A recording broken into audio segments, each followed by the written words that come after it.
एक बूढ़े भिखारी अनोखी कहानी। हर दिन एक भिखारी दरवाजे के पास आकर भीख मांगता था और घर का मालिक हमेशा घर के बाहर आते ही उसे देखकर फिर जाया करता। कई बार उसके लिए गालियां भी बकता। वो कहता, तू जिंदा ही क्यों है? पूरी जिंदगी ऐसे ही भीख मांगेगा क्या? धरती का बोझ क्यों बना बैठा है? और कभी कभी उस भिखारी को गुस्से में वह धक्का भी मार दिया करता।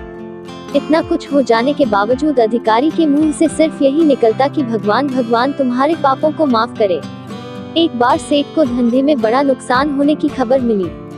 सेठ बहुत परेशान था कि तभी उसके दरवाजे पर वही भिखारी आया। गुस्से में अपना आपा खोते हुए सेठ ने उस भिखारी को पत्थर दे मारा। पत्थर लगने के कारण भिखारी का सर फूट गया और उसके सर से खून बहने लगा।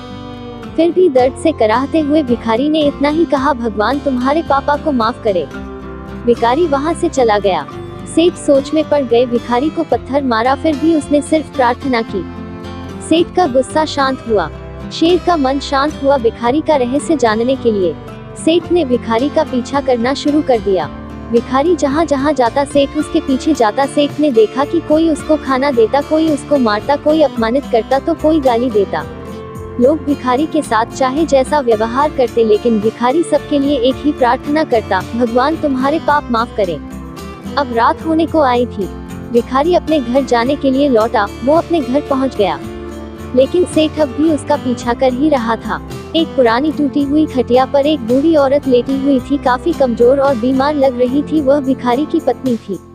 अपने पति को वापस आता देख वह खाट से उठ खड़ी हुई। पत्नी ने अपने पति के भीख वाले कटोरे में देखा, उसमें सिर्फ आधी बासी रोटी थी।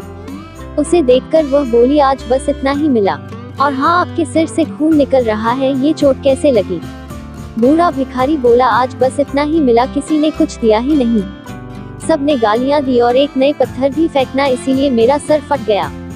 एक गहरी ठंडी सांस लेकर बूढ़ा भिखारी फिर से बोला, यह मेरे ही पापों का फल है।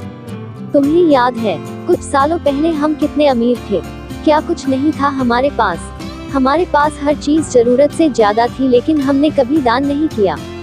और उससे भी बुरा हमने उस अंधे भिखारी के साथ किया जो हमारे द्वार पर भीख मांगने आया करता था। बूढ़ी पत्नी की आंखों में आंसू आ गए। वह बोली, हाँ, हम उस बेचारे अंधे के साथ बहुत बुरा करते थे।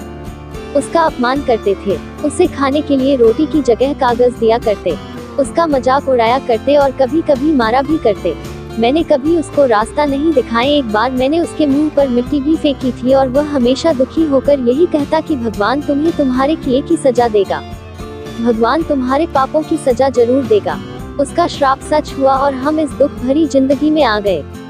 भिखारी बोला, हाँ, उसका श्राप सच हुआ, इसलिए मैं किसी को बददुआ नहीं देता। चाहे कोई मेरे साथ कैसा भी बर्ताव करे, मैं हमेशा उसके लिए प्रार्थना करता हूँ।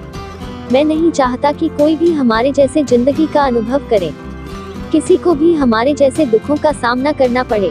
वो नहीं जानते कि वह कितना बड़ा पाप कर रहे हैं, इसलिए अनजाने में हुए पाप की ऐसी सजा किसी को भी मिले, मैं नहीं चाहता। सेठ वहीं पर छुपकर यह सारी बातें सुन रहा था। अब उसे सब कुछ समझ में आ गया था। भिखारी और उसकी पत्नी ने वह आधी रोटी मिल बांट कर खाए और भगवान को धन्यवाद बोल कर सो गए। अगले दिन बड़ा भिखारी फिर से भीख मांगने गया। सेठ के घर के पास जाते हैं। सेठ ने पहले से गरम रोटी या उसके लिए निकाल कर रखी थी। उसे देते हुए सेठ विनम्रता से बोला, माफ कर दीजिए बाबा, उसे बहुत बड़ी गलती हो गई। बूढ़ा भिखारी बोला, भगवान तेरा भला करे। इतना कहकर वह आगे निकल गया। इस कहानी से जो सीख लेने लायक है वह बड़ी ही सिंपल है कि आदमी चाहे किसी के बारे में बुरा कहे या भला करे, लेकिन भगवान सिर्फ कर्म के हिसाब से उसको फल देता है। क्या हुआ अगर भगवान नहीं दिखता है, लेकिन यह बात बिल्कुल सच है, उसके खाते में सबका हिसाब बहुत बहुत पक्का होता है। इसलिए जब किसी के लिए कुछ भी करो तो अच्छा ही करो।